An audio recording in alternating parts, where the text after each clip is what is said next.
Os próprios autores deste livro dizem que se você usar o que está dentro desse livro, esse conhecimento, você pode ser demitido, você pode perder o seu emprego. E isso porque ninguém nunca foi demitido por fazer o padrão. Ninguém nunca foi demitido por fazer o que as outras pessoas já esperam. Mas é só fazendo o que ninguém está fazendo que você encontra o maior sucesso. Então, os próprios autores do As 22 Leis Imutáveis do Marketing deram este conselho para você. Use este conhecimento com muito cuidado, porque o que tem aqui dentro não é o que as pessoas esperam que você faça do ponto de vista do marketing. E ainda considerando que marketing não é uma ciência exata, em que você não consegue justificar todas as suas ações por meio de números, quer dizer que ter ideias perigosas é perigoso. Então hoje eu decidi trazer para você algumas das leis mais controversas desse livro. E por que, afinal, elas são controversas? Ou seja, em que ponto ou de que maneira elas são assim tão opostas ao que você já aprendeu sobre como marketing funciona? E por que que, apesar de elas serem opostas a esse jeito que as pessoas costumam dizer que o marketing funciona, elas ainda merecem a sua consideração e mais do que isso, porque elas merecem a sua atenção quando você for tomar suas próximas decisões de marketing.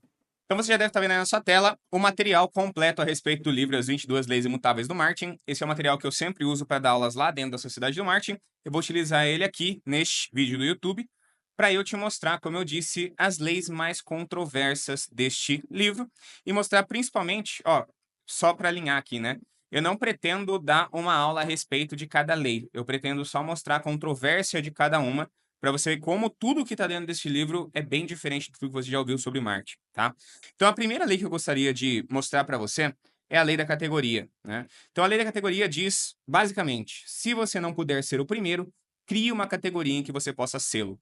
Um exemplo bem rápido para você já entender de cara o que é essa lei. Então, em bebidas recreativas, né, você tem um grande mercado, mas você tem um grande líder, que é a Coca-Cola. Se a Red Bull viesse para competir dentro disso daqui, ela enfrentaria um grande problema, que é não ter o orçamento, não ter o público, não ter tudo o que a Coca-Cola conquistou dentro dessa categoria. Mas, quando a Red Bull se posiciona como bebida energética, ela inaugura um novo mercado, ou seja, ela inaugura uma nova categoria e por isso ela pode ser a líder. E aí ela desfruta de todas as vantagens que a Coca-Cola tem aqui, neste mercado aqui. E a maior vantagem é a seguinte: uma vez que você inaugura um mercado, você não necessariamente precisa fazer marketing da sua marca, mas sim marketing do mercado. Tá? Então, quanto mais a Red Bull fortalecer o mercado de bebidas energéticas, mais ela cresce porque ela já é a líder, tá? Então, é como você pensar nas air fryers também, né? Então, assim, a air fryer inaugurou uma nova categoria, que era a categoria de fritadeira sem óleo, embora não seja uma fritadeira, tá? No momento em que a Philips inaugura a categoria fritadeira sem óleo, ela não precisa ficar falando, ah, compre a fritadeira da Philips. Ela só precisa falar, compre fritadeira sem óleo. Porque a Philips já domina o mercado por ter sido a primeira, tá? E por que que essa lei aqui se torna muito controversa? Por dois motivos, tá? O primeiro é que não é inteligente você ficar pensando em quais são as vantagens da sua marca ou como competir com os que já estão na sua frente. Isso não faz nenhum sentido. O que faz sentido, segundo a segunda lei da categoria, é você simplesmente criar a sua nova categoria. Porque lá você não tem competição, você inaugura o seu próprio oceano azul. Então, é uma maneira de você construir um monopólio para si mesmo de maneira totalmente comunicativa, né? É claro que você precisa de um diferencial, você precisa de algo que você realmente é o primeiro, mas tem muita gente ao longo da história que fez isso simplesmente destacando uma qualidade de um produto, né? Então a PUV, né, a USP do Rosser Reeves, fez isso em vários produtos. O produto não era o primeiro a ter menos calorias, mas foi ele o primeiro a destacar que tinha menos calorias. A própria Dove é um grande exemplo disso, né? Então a Dove foi a primeira marca de sabonete hidratante. Então ela inaugurou uma nova categoria em vez de ficar tentando competir com as outras marcas de sabonete. E o segundo motivo é que as próprias pessoas já não vão pensar em termos de eu prefiro aquela marca ou aquela. Elas sempre também pensam em termos de categorias. Então, se você pergunta para uma pessoa, olha, qual que é a sua marca para celular? Você já vai ter uma marca na sua cabeça. E é muito difícil disputar por esse posicionamento. É muito difícil uma marca nova, jovem, sem participação no mercado, sem orçamento, disputar por esse posicionamento. Mas quando você cria um novo mercado, ou seja, uma nova categoria, você já venceu essa batalha. Essa daqui, eu garanto que se você usar, você vai ser demitido, tá? Se você usar na hora errada, se você falar de um jeito errado, você vai ser demitido quando você disser essa daqui. Então, a lei da perspectiva. Os efeitos do marketing se estendem por um período prolongado. Então, essa lei aqui dá pra gente uma amplitude de consciência que vai do curto ao longo prazo. E no marketing, tem muita, mas muita coisa que funciona no curto prazo, mas que já coloca os pregos no seu caixão no longo prazo, né? Então, assim, por que que esta lei é controversa? Porque a maioria das pessoas que contratam profissionais de marketing esperam resultados de curto prazo, né? Todo mundo que contrata você espera ver você aumentando o lucro da empresa nos primeiros 3 meses, quando nem sempre isso é possível de uma maneira saudável, tá? Então, assim, tem pelo menos 5 coisas aqui que eu quis destacar e que são estratégias, nem diria estratégias, são planos de curto prazo que, na maior parte das vezes, estão destruindo a empresa no longo prazo. Então você fica naquela, né? Como marqueteiro, você sabe que isso aqui é ruim pro longo prazo, mas você tem que fazer para o cara não te demitir, já que ele espera um resultado de curto prazo. Então, assim, desconto. O desconto dá um resultado no curto prazo, porque um monte de gente vai comprar, obviamente, mas ele dá um baita prejuízo no longo prazo, porque você começa a mostrar para as pessoas que se você dá desconto, então ela só espera quando tiver o próximo desconto, a próxima promoção, para ela comprar.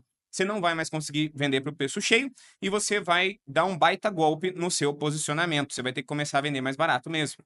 Cupom, pela mesma regra, né? Pela mesma regra do desconto, quanto mais cupom você der, menos a sua marca é forte. Focar apenas na aquisição. Então, assim, eu imagino que você já acompanha aqui o canal, então você entende que eu vejo o marketing como uma sequência dentro desse funil, né? Então, assim, o marketing para mim não para na venda, vai após a venda também. Então, a experiência do cliente também faz parte de marketing. Então, assim, focar apenas na aquisição dá resultado no curto prazo, porque você começa a pegar qualquer um para vir para dentro do produto, você vende a qualquer custo, você faz promessas que o produto não cumpre, né? Então, você foca apenas na aquisição, depois a experiência do cliente é ruim, o sucesso do cliente não acontece, você não tem ninguém para acompanhar esse cliente, os resultados não vêm. Então, no fim das contas, impacto positivo no curto prazo, impacto negativo no longo prazo. Bonificar apenas a equipe de vendas. Eu nem vou entrar muito nessa aqui, porque certeza que vai ter gente me xingando nos comentários. Mas assim, se você só remunera melhor a sua equipe de vendas, qual é a mensagem que você passa para o resto da equipe? Que eles são menos úteis, que eles são menos importantes, né? Então, assim, eu já participei de diversas equipes e quando a equipe de vendas era bonificada tremendamente, quem ficava mais puto era a equipe de marketing. Porque a gente fazia todo o trabalho de captação, todo o trabalho de qualificação, eles iam lá, tiravam os pedidos que poderiam ter sido feitos numa landing page e eles ganhavam, às vezes, o dobro do salário por uma coisa que eles nem se esforçaram para fazer. Então, assim, bonificar apenas a equipe de vendas. Impacto positivo no curto prazo, cultura difícil de se manter no longo prazo. Tá? E extensões de linha. Então, tem muita empresa que acredita que depois que elas emplacam um bom produto, então, esta empresa é boa em fazer cursos de gestão de tempo, sei lá. Ela imagina que porque ela teve sucesso com o produto, ela pode estender a sua linha de produtos e pode começar a criar outros produtos, muitas vezes até desconectados da sua própria proposta de valor. Então, curso de gestão de tempo, aí depois vai para produtividade, que ainda tem a ver, e depois vai para marketing digital. Então, assim, ela não percebe que essa extensão pode até dar resultado no curto prazo, porque você tem clientes fiéis que já gostam da marca. Mas no longo prazo, quando as pessoas vão te conhecer, elas ficam cada vez mais confusas porque elas não sabem o que você faz exatamente, tá? Então, assim, essa daqui é garantida. Se você falar na hora errada, se você não tiver bons argumentos, as pessoas vão te olhar com cara torta, porque é comum na mente das pessoas que o marketing envolva desconto, que o marketing envolva focar só na aquisição, que o marketing envolva bonificar a equipe de vendas e que o marketing envolva você ter vários produtos na mesma marca. Outra lei controversa, tá? E se você tiver que dizer que você é ruim para que as pessoas percebam que você é bom? Então, para qualquer pessoa que você for dizer isso, né, qualquer dono de empresa que você for tentar justificar essa ação, vai achar que você é louco, né? A gente vai falar que a gente não é bom em tal coisa? Como assim, né? A gente vai usar o nosso marketing para falar mal da nossa empresa? Mas existe a lei da sinceridade. Quando você admite um aspecto negativo, o potencial cliente lhe dá um aspecto positivo. E eu tenho 5 exemplos aqui que funcionaram muito bem, tá? Então, a Avis, que era uma empresa de aluguel de veículos, né, disse assim: a Avis é apenas a número 2 em aluguel de veículos. Então, por que confiar na gente? Esse era o anúncio. E aí, a ideia por trás disso é, se eles são o número 2, são mais esforçados, né? Com um nome como Smuckers, Smucker é uma marca de geleia, tá? Então, com um nome como Smuckers, tem que ser bom. Então, a ideia por trás daqui é, se o nome é ruim, eles tiveram que se esforçar mais para fazer um bom produto. O Fusca 1970 será feio por mais tempo. O Fusca por muito tempo se gabou de ser feio, tá? E por quê? Porque se é feio, é mais confiável, porque não se importa, né, com a lataria. Joy, o perfume mais caro do mundo. Então, a Joy não foi, aliás, a única que fez isso. Eu imagino que você já tenha visto até exemplos dentro do mercado digital de pessoas que disseram, a gente é caro mesmo, né? E você assume esse defeito, você assume essa desvantagem, para que as pessoas imediatamente percebam que, se é caro, é porque deve ser de alta qualidade. Listerine, o gosto que você odeia 2 vezes por dia. Então, se é ruim, deve mesmo matar todos os germes. Então, a grande jogada aqui é que você não precisa ser bom em tudo. Eu acho que a gente tem essa pressão por impressionar dentro do marketing, né? Então as pessoas esperam que o marketing seja sempre impressionante, que ele seja sempre uma certa magia que se coloque entre o consumidor e o produto para que o consumidor não perceba os defeitos do produto. Mas na verdade, nem sempre precisa ser assim. Ou às vezes é melhor que não seja assim. É melhor às vezes você ser honesto. Por quê? Porque a honestidade desarma as pessoas. Quando você fala bem de si, as pessoas desconfiam. Mas quando você fala mal, elas acreditam imediatamente. O único ponto importante aqui dessa lei é que você precisa rapidamente, após dizer o seu defeito, ligá-lo a uma vantagem, ligá-lo a um benefício, tá? Ligá-lo a uma qualidade. Essa daqui é outra que se você usar na hora errada, todo mundo vai olhar com cara feia para você. No marketing, todo mundo pensa que tudo é dinâmico, tudo muda, tudo é diferente de ontem para hoje. Lançou um novo canal, lançou a rede social, lançou o Instagram, não sei o quê, mudou tudo, né? Todo mundo pensa que é assim, que é uma mudança constante e que, portanto, o nosso plano, a nossa estratégia também tem que ser mudada constantemente. Quando, na verdade, você sempre vai precisar, para construir um negócio de sucesso, de um direcionamento de longo prazo. E esse direcionamento de longo prazo, ele não pode ficar mudando todo dia, toda semana, todo mês. Porque esse direcionamento de longo prazo é exatamente o que constrói tanto a cultura da empresa quanto o corpo sólido de marketing da empresa. Se você ficar mudando toda semana, todo mês de canal, de mensagem, de missão, de valor, no fim das contas você vai andar, e o seu negócio vai ser sempre outro, né? Ah, outro produto, outro canal, outras pessoas, e assim você não vai conseguir construir as coisas, né? Então, assim, esta lei aqui, né, é a lei do sacrifício. E aqui, os autores do livro, eles recomendam que você sacrifique a sua linha de produto, sacrifique o seu mercado-alvo, e também sacrifique essa mudança constante, porque para eles, para conseguir uma coisa, é preciso renunciar a outra. O posicionamento, ele tem que ser reduzido exatamente para que ele seja claro. Então, se você quiser ser bem-sucedido, você vai ter que fazer sacrifício pelo seu posicionamento. Então, assim, em vez de pensar que o marketing é esse negócio dinâmico, que muda o tempo todo e tudo mais, você tem que entender que existem sim coisas que precisam permanecer, porque fazem parte do DNA desse marketing, dessa empresa, desse negócio. Agora a última aqui, a lei do fracasso. O fracasso tem de ser esperado e aceito. O que acontece? Como eu disse, o marketing não é uma profissão, né? Não é uma área em que você tem resultados garantidos. Muito pelo contrário. No marketing, você é como a advocacia ou como a medicina. Você só pode prometer que você vai empreender as melhores ferramentas, os melhores recursos, a melhor inteligência possível para você resolver um problema. Você nunca pode prometer um resultado, embora muita gente prometa, né?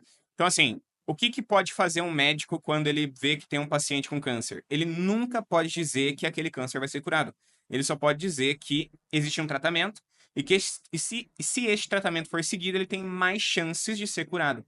Então, assim, no marketing é a mesma coisa. A gente tem que reconhecer desde o início, tem que ter essa honestidade interna e externa de admitir. Olha, tem chance de não dar certo. Na verdade, o marketing dá muito mais errado do que certo, né? Eu aposto que na sua experiência, você teve muito mais experiências negativas, principalmente se você for iniciante, do que positivas, exatamente. Você não, talvez não tenha tido 10 sucessos estrondosos consequenciais, né? Sequenciais, melhor dizendo. Então, assim, muito mais provável é que você tenha tido 5 fracassos para ter um acerto. É assim, é normal, né? O marketing funciona, o marketing mais vezes erra do que acerta. Então, o marketing, dentro do marketing, você precisa aceitar que esse fracasso vai acontecer na maior parte das vezes. E por quê? Porque é só o fracasso que viabiliza o sucesso. Porque quem tem medo de errar, não ousa. E quem não ousa, não acerta. No marketing, você não tem como fazer vários acertos pequenininhos e torcer para ter um progresso monumental depois de um tempo. Não é assim que o marketing funciona. O marketing geralmente funciona de maneira abrupta. Então você tem um grande sucesso ou você tem um grande fracasso. Você vai lançar, né? Você vai fazer um lançamento, ou é um sucesso total ou é um fracasso total. Não tem muito meio termo, né? Você vai fazer um funil, ou esse funil dá certo ou esse funil dá errado. Não tem como você ir progressivamente, exatamente. E se você for progressivamente, geralmente é uma má ideia, porque se demora 2, 3 anos, quando você podia pagar tudo, começar de novo e ter um maior sucesso. Então, no marketing, você precisa aceitar que o fracasso vai acontecer. Você tem que aceitar que você vai errar algumas vezes, mas é só porque você teve essa liberdade de errar que você vai ter também o potencial de acertar alto. Pessoas com medo de errar nunca se tornam bons marqueteiros. Então, essas foram as 5 leis mais controversas desse livro, e agora eu acho que você entendeu por que que eu disse que, ao usar esse conhecimento errado, você com certeza pode pisar em ovos ali. Se você quebrar um ovo, você ou vai receber uma cara feia, ou vai receber uma chamada de atenção, ou se você for muito ousado e quiser realmente implementar essas coisas do jeito que está aqui, sem bons argumentos, sem um bom plano, você pode até acabar mesmo sendo demitido, tá? Eu mesmo já enfrentei várias disputas desse tipo, né? Eu não sou o cara que dá desconto, por exemplo, e eu já enfrentei disputas dentro de empresas dizendo que a gente não deveria dar descontos e etc, né? Então, assim, se você quer se munir desse conhecimento, para você conhecer essas controvérsias, conhecer a verdade de algumas delas também, né? Porque algumas aqui eu acho que elas são bem convincentes. E mais ainda, se você quiser ter argumentos para você conseguir usar essas 22 leis imutáveis do marketing, vou convidar você para fazer a sua associação na Sociedade do Marketing. O link está aqui na descrição. E ao fazer a sua associação, você vai ter acesso às aulas e materiais do livro As 22 Leis Imutáveis do Marketing e também a outros 19 livros já didatizados que você pode conferir na página, que eu também vou colocar aqui na descrição.